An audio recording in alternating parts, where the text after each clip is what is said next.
So, yesterday I finished watching the Tatami Galaxy, and it's fucking good, bro. It was just good, eh? I don't know what. Don't worry about that. Now I'm not going to tell you much about the story because that's something you need to experience for yourself. What I will tell you about it, and the reason why it's entirely worth watching, is it's got probably the best storytelling in anime. That isn't to say that the plot is the best plot, but it's the way it tells the story is fucking impeccable. And if you think it isn't for you after the first couple episodes, that's entirely fair. You can drop it whenever you want, but I recommend that you don't. I recommend you stick it out to the end. It's only 11 episodes, which I know it isn't a small amount, given that a lot of shows end up being 12 to 13 episodes, so 11 isn't really much below average. But trust me, if you stick it out, when you get to episode 10, the second to last episode, I know that's a long time. I know saying, yeah, just stick it out till like nearly the end is a bit ridiculous, but trust me, if you stick it out till episode 10, you'll love it. Because episode 10, I'm about to say this. I'm about to fucking say it. I probably shouldn't say this, but I'm going to. Episode 10 of Tatami Galaxy is probably one of, if not is, my favourite episode of anime I've ever watched. It's fantastic. It has probably the best storytelling, and it's truly immaculate. It's such a dense episode. It was only 23 minutes like normal, but it felt like I was there for hours and hours. But it wasn't like boring and tiresome to watch. It was so fucking good. I was so invested, and what's the word? Fuck. There's a word that I'm trying to think of. Fuck's sake. Immersive. That episode was so immersive, and what it tackles and how it ties the plot together is such fucking brilliant. Brilliant storytelling. I know that's basically all I've been saying this entire video, is just brilliant storytelling, but that's really all you need. Well, it's not, but that's all you need to know about Tatami Galaxy before you get into it. Trust me, the less you know, the better. But trust me, episode 10 is the best episode of the series. It's fantastic.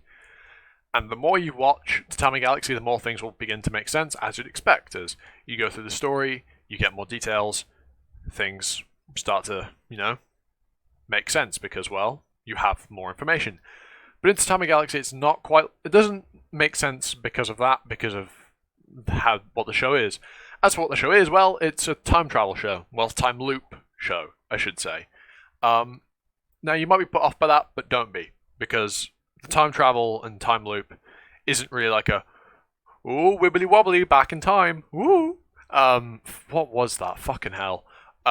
It's not really something like Bo-Katachi in a remake. The main character isn't 100% cognizant between each loop. He doesn't retain his memory between loops, at least not entirely.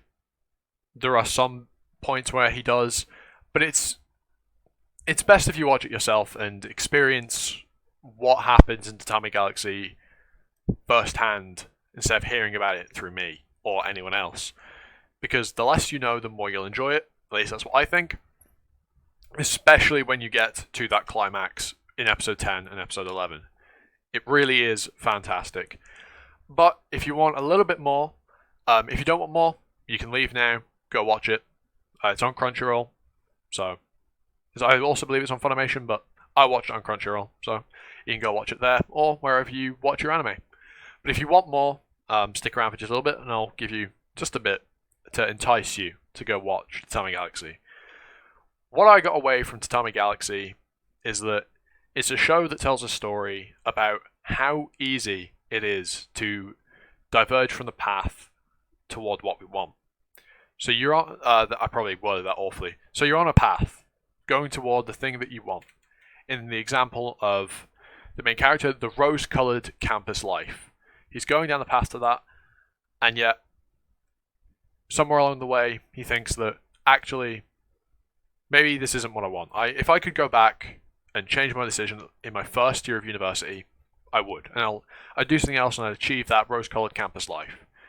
And so he ends up back at his start of university when he's choosing what circle he'll join. And then he goes through those 2 years, and he's at the same point where he's like, I feel like I've wasted these 2 years. I haven't achieved the rose-colored campus life I was hoping for. Goes back and repeats.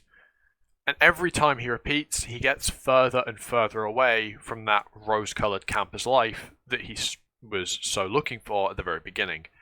Every loop, he falls further and further away from what he wants. And yet the entire time, the opportunity to get what he wants is dangling right in front of him. You'll understand why I said it like that when you watch it. But that is all I'll say on the matter of the plot and plot elements and plot specific details. I said plot a lot there. There's a lot of plot. There's a lot of plot, a lot more plot to go with the plot. Not the plot like the high school DD plot, but that does also have real plot. Maybe I'll talk about that. Probably won't. But yes, go watch Tatami Galaxy. It is fully worth your time. It is a really, really good watch. Even if just from a storytelling perspective, it is one of the best written anime out there. Now, the art style might put you off. I will admit, visually, it's not quote-unquote impressive, but it's stylistic. And that style does pertain to something that you may or may not notice by the time you get to the series end. But yes, that's all from me. Go give Tatami Galaxy a quick watch. And with all that said, if you like this video, like, comment, sub, hit the notification bell, the usual YouTube spiel. And now I've got that out of the way, I've been Animosity, you've been you, and I'll see you all next time for another video. Ta-ta for now.